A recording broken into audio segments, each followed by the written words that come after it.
What do you do when the person helping you grow your business is secretly working against it?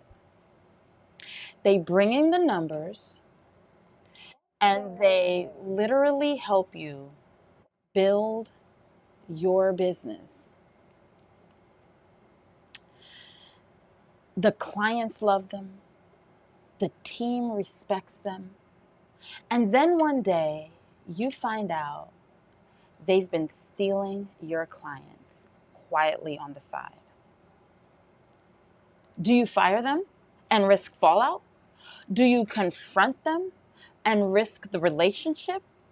Or do you ignore it and hope that the damage doesn't spread? This is the leadership dilemma nobody warns you about, and every CEO has to face it sooner or later. And today, we're going to talk about how a team member betrayal can affect you and your business and how you can handle it in the coming days. I posed this question to you here on YouTube, to my YouTube audience, and I asked you what you would do in this situation. And right before I came on here, I checked the numbers, and as of right now, 14% of you said you would fire them immediately. They're pulling some mess like that, I am firing them, okay? 43% of you said have a private conversation. Why not? Talk to them about what's going on. See what's happening behind the scenes. And then 43% of you said, pray and seek guidance. I find it interesting that no one said they would consult a lawyer. I'm curious about that. Now, on IG, there were different results. 40% of you said, fire them immediately. Okay? 40% of you said that. 20% of you said, have a private talk with them. 40% of you said that you would consult a lawyer. But no one said, on IG at least, that they would pray and seek guidance. All right? So, before we talk about lawsuits and business strategies and what should we do, I want to really dig into what this does to your soul, like as a leader. Like, what does this do to your core? All right? So this situation hits like every emotional nerve you've got. Seriously, it will stretch you to your limits. Because at the end of the day, it's not just about the money. Like, it hits you where it hurts. It hits you at a trust level. And you may go through like phases of dealing with this. Okay, so like phase 1 could be like shock. All right, you're sitting there, you're wondering, how long has this been going on? Like, was this happening while I was praising them in team meetings? You know, like, how long has this been going on? You can actually feel like the rug was being pulled from under you. Do you know what I mean? Like, shock is for real. And then comes disappointment. But not in just them, but like in yourself. Because you said, well, I gave them access. Like, I allowed them to harm me in this way, right? Because it can get personal, right? I gave them time and training. I gave them access to my clients, right? And it can feel like they stabbed you with the knife and twisted it. But at the end of the day, you're the one that handed them the knife. You know what I mean? So it's like, what?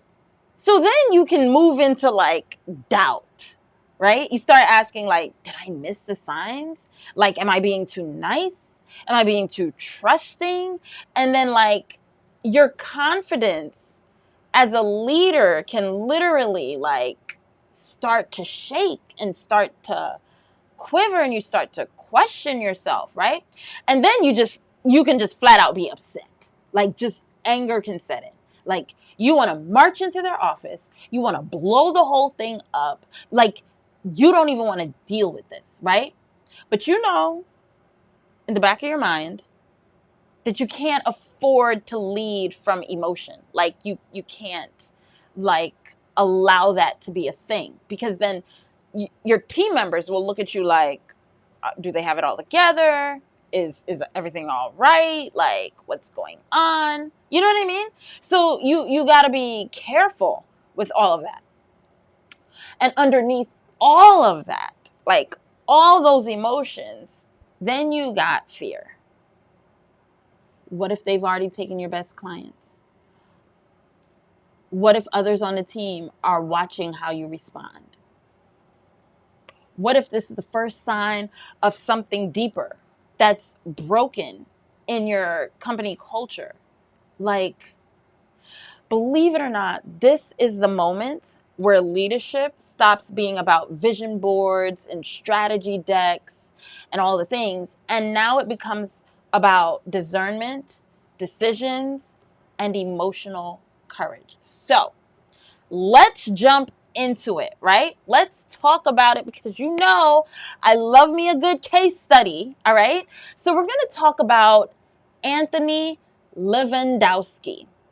So he was the top engineer at Google for Waymo, okay?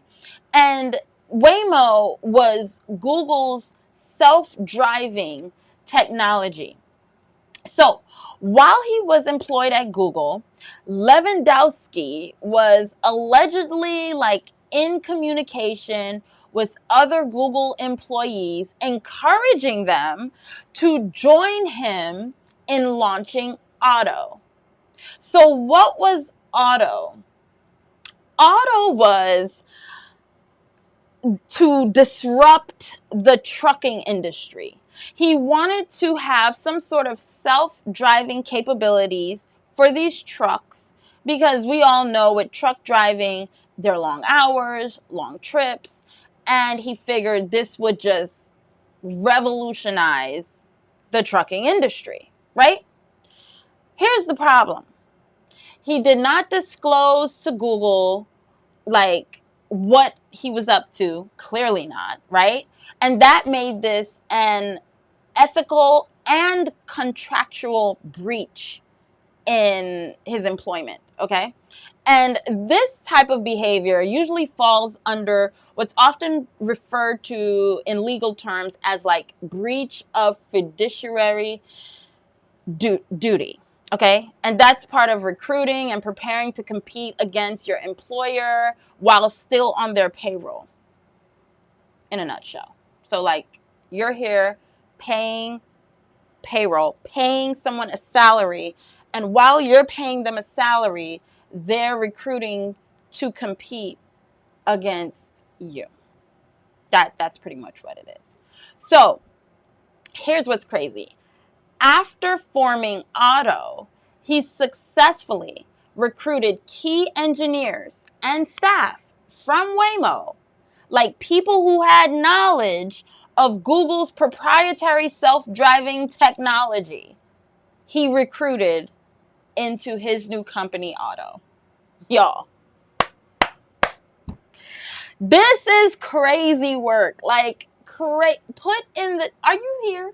Put in the chat if this ain't the craziest thing. You are like, this is crazy work. But believe it or not, this is more,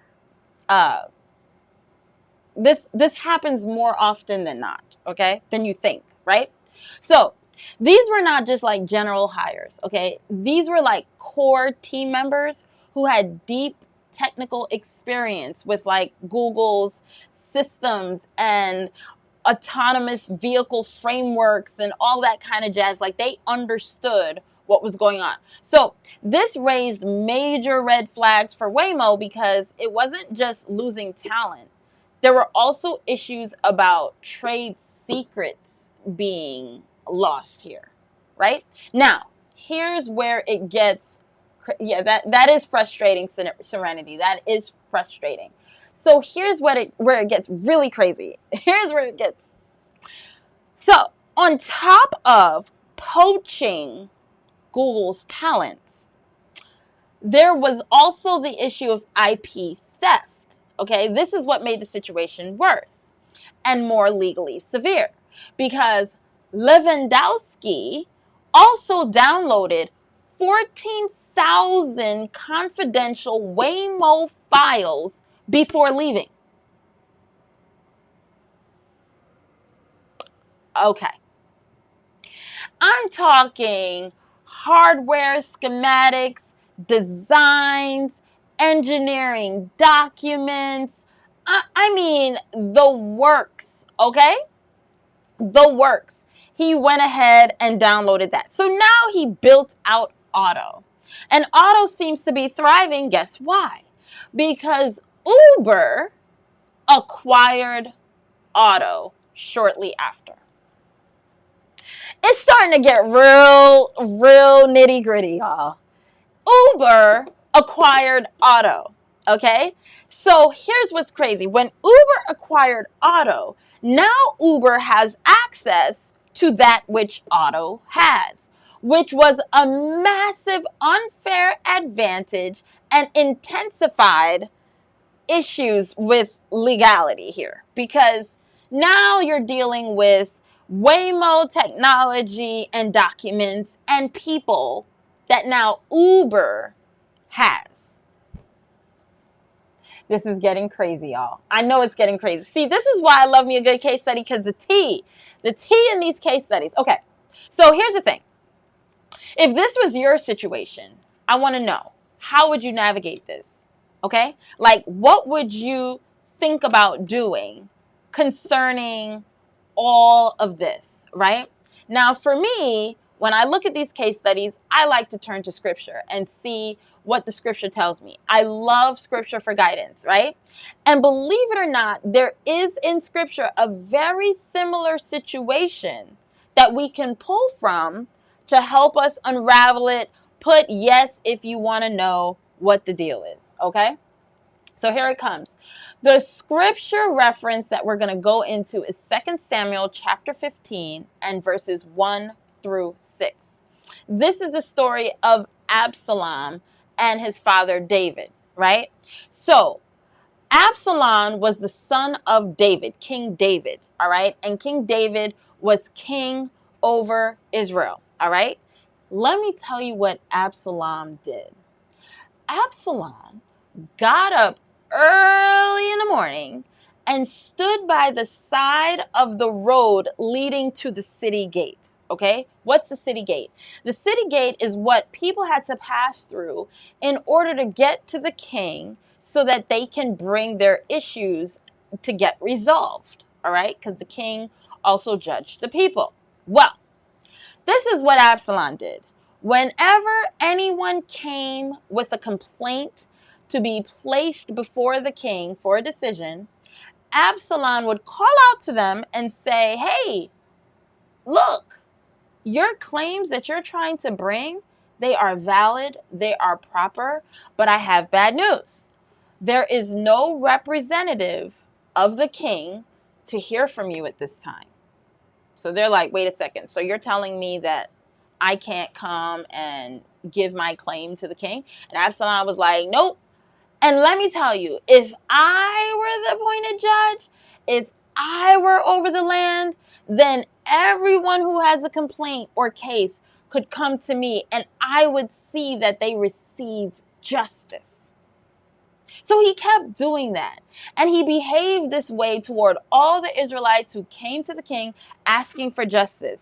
And in this way, what he was doing was he was stealing the hearts of the people, because now they're like, so we can't go to David. Man, we need you to be king, Absalom. We need you to rule over us, because if David doesn't have time for us, if David doesn't have, is not going to give us justice, at least we know you would. How kind you are to help us here at the gate and all the things. Do you see what's happening here? He was literally sowing dissension between David's subjects and David. right? He was intercepting access to leadership. Like he positioned himself in between. And that was like you got to understand, the city gate was like the cultural and legal hub where people went to receive justice and decisions from the king. And Absalom is standing there every morning, inserting himself in between the people and King David, undermining David's authority. And he didn't do it like overtly. It was very subtle. He didn't say David is a bad king. He didn't say he didn't say, oh my goodness, you should not serve King David. What he said was, your case is valid, but no one is here. No one from the king will hear you. So literally, if I were king, if I were like, I could help you and I would help you and I would make sure you had justice. So he was literally casting doubt on David's leadership while he was building trust for himself, right? So you're saying, like, how does this look the same? Well, you have to understand what Lewandowski did. He also was causing dissension where he was making people that were working for Google and Waymo say, you need to come work with me. I have a bigger project. I have issues that, we can disrupt together. Like, you will get fairer, better treatment, like all the types of things to win people to come over to him and cause dissension between them and the very people paying their salary right now. Like, that was shady, okay?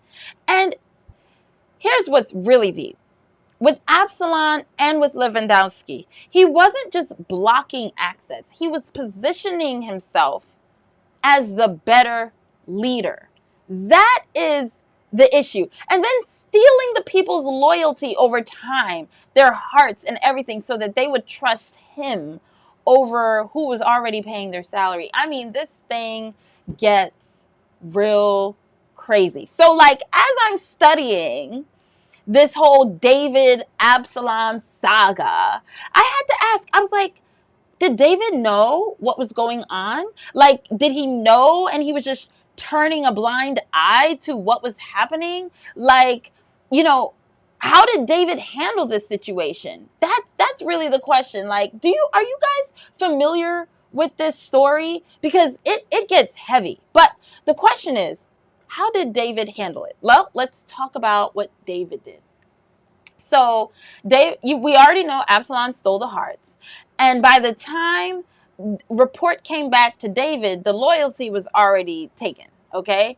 And David's reaction, get this, when David was informed, it said, a messenger came and told David, the hearts of the people of Israel are with Absalom. What did David do? David said, come, we must flee, or none of us will escape from Absalom. So when David fully understood the scope of Absalom's betrayal, at the end of the day, he ran. He didn't confront it. There was no rallying of the troops, just retreat. Like, really, David? King David? My question is, why didn't he act sooner? Like, why did he, so understood this was a father-son dynamic, right? So fatherly blindness or sentimentality for Absalom, that could have caused some blindness there, right? David had already lost another son, Amnon, to a whole family scandal, because that's another story for another day. So he probably was like, oh man, I don't want to lose another son, and, allowed his emotions to keep him conflicted and not really look at the betterment of the actual kingdom, right? Okay, then there could be this level of underestimating the actual threat, Well, it's not like Absalom was saying, David is a horrible king, David, so because it wasn't overt, he could have just been helpful, at the gate, helping the people as the prince of Israel, right? Because, he is a prince, right? And David might have just been like, he's not really hurting anyone. It's fine. Turn a blind eye to it. Underestimating the cost to the throne, and figuring this is just temporary or whatever. Or it could have been like a delayed leadership response, signs of rebellion started surfacing, and David might have tried to preserve peace rather than confront and cause division, right? Because he's like, I want peace. I've warred. David slew his 10,000s, whatever the case may be. Being a king is not the easiest, and neither is running a whole corporation. That's just the bottom line, right? So there could be so many different things. So before we go jumping on David for not being proactive, we also have to understand that Google also had a very reactive response to what Lewandowski did, right? So what ended up happening with Google? Well, there was a legal battle. Okay, there was a high-stake lawsuit, right? Waymo filed a lawsuit against Uber. And this is what I'm saying about reactionary, because at this point, Uber had acquired Otto. So Waymo filed a lawsuit against Uber in 2017 for trade secret theft and patent infringement.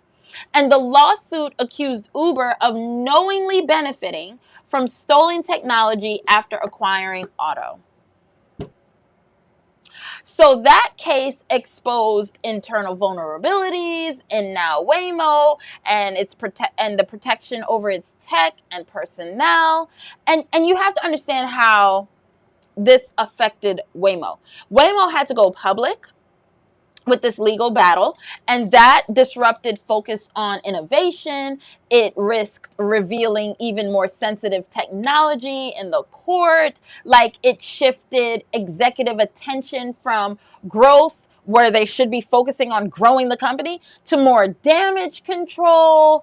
I mean, there were some massive financial costs. Like, although Waymo, they initially sought $1.86 billion, but eventually the lawsuit was settled with Uber agreeing to pay Waymo $245 million in equity. So at least Waymo got some equity, but I mean the equivalency, right?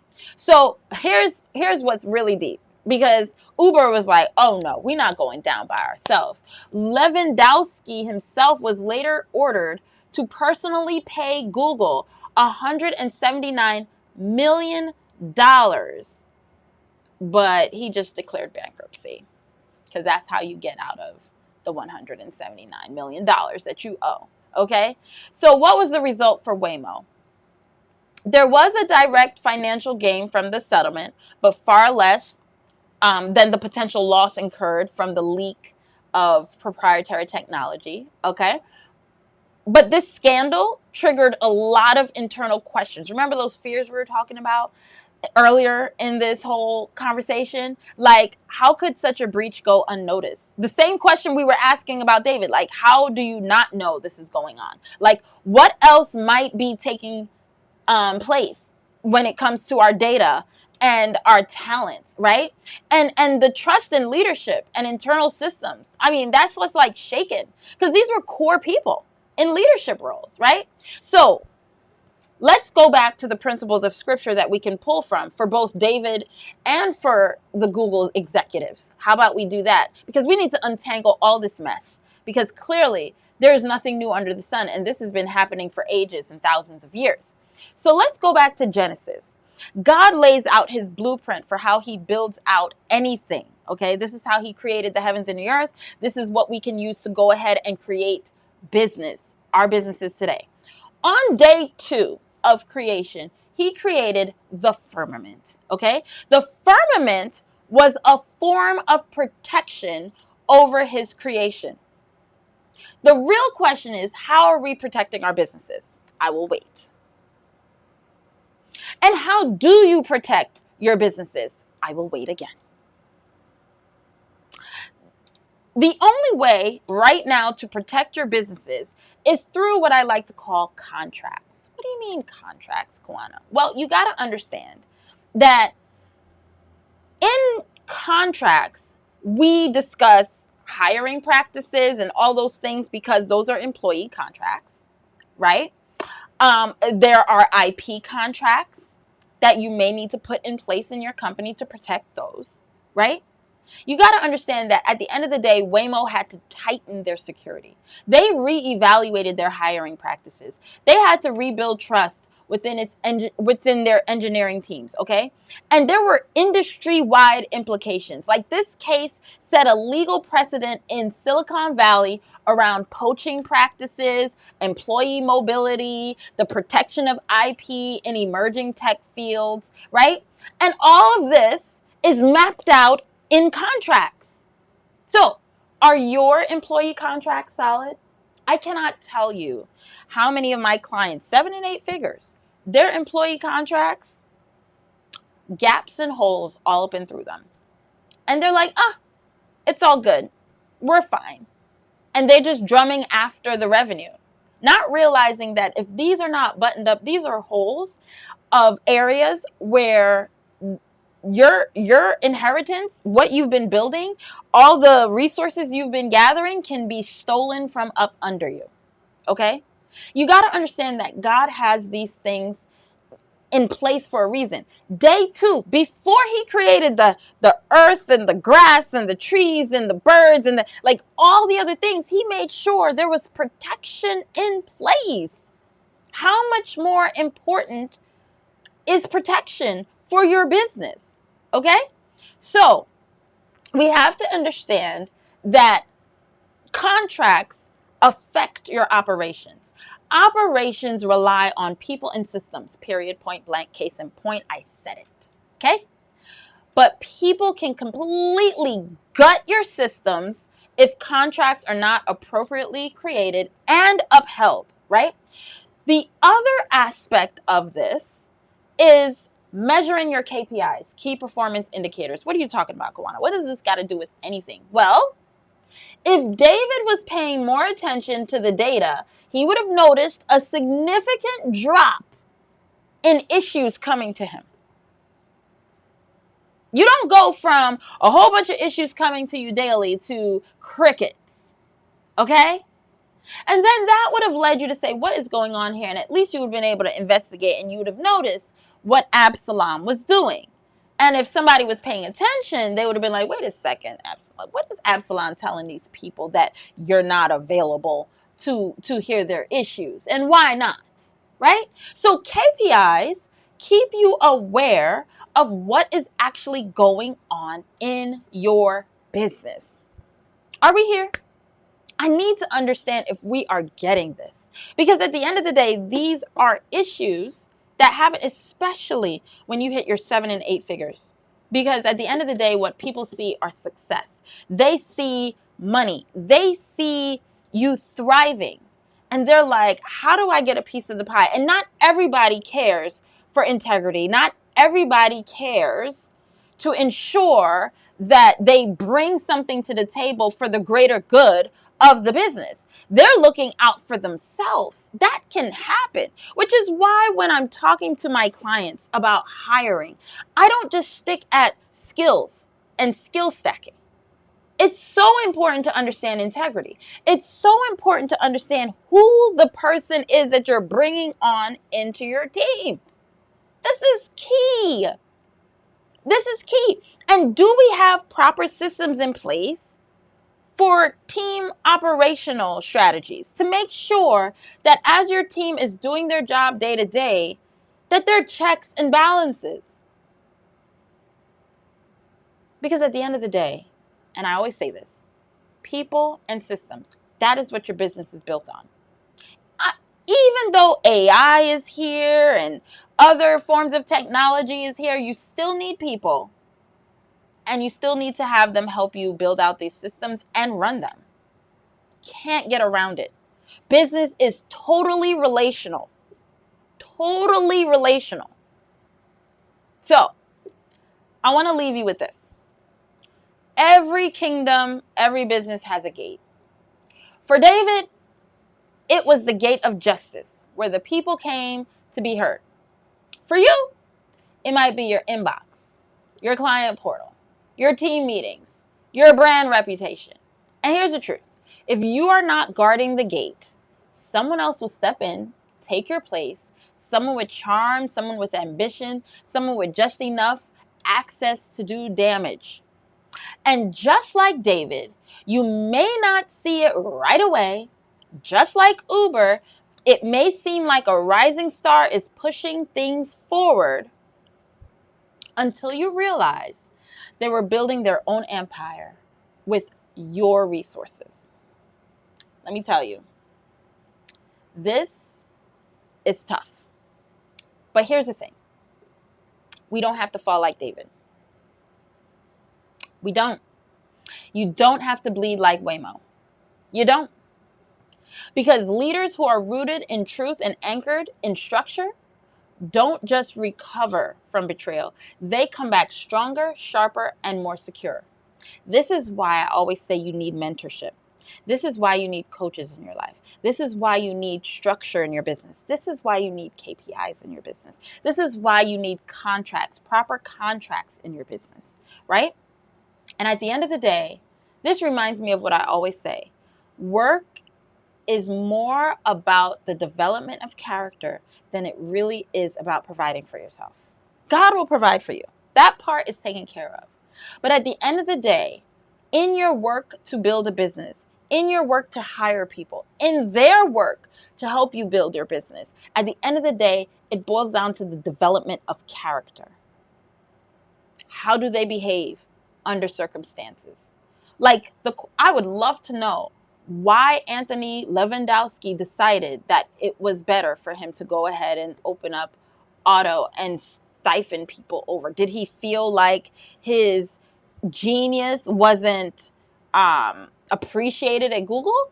Like, what was happening? Why did he decide to do that? And if he decided to do his own thing, why not just quit? Go do your own thing. Why not? Because there are integrity issues, because there are character development issues, and those issues come when we're squeezed. Those issues come out and our characters are revealed when we are pressed. And that's why many times when I'm counseling my 7-8 figure business owners, they're still dealing with cash flow issues. They're being squeezed with circumstances of betrayal and all these other things. I always say, let's go back to scripture and let's see what should be done and what should not be done.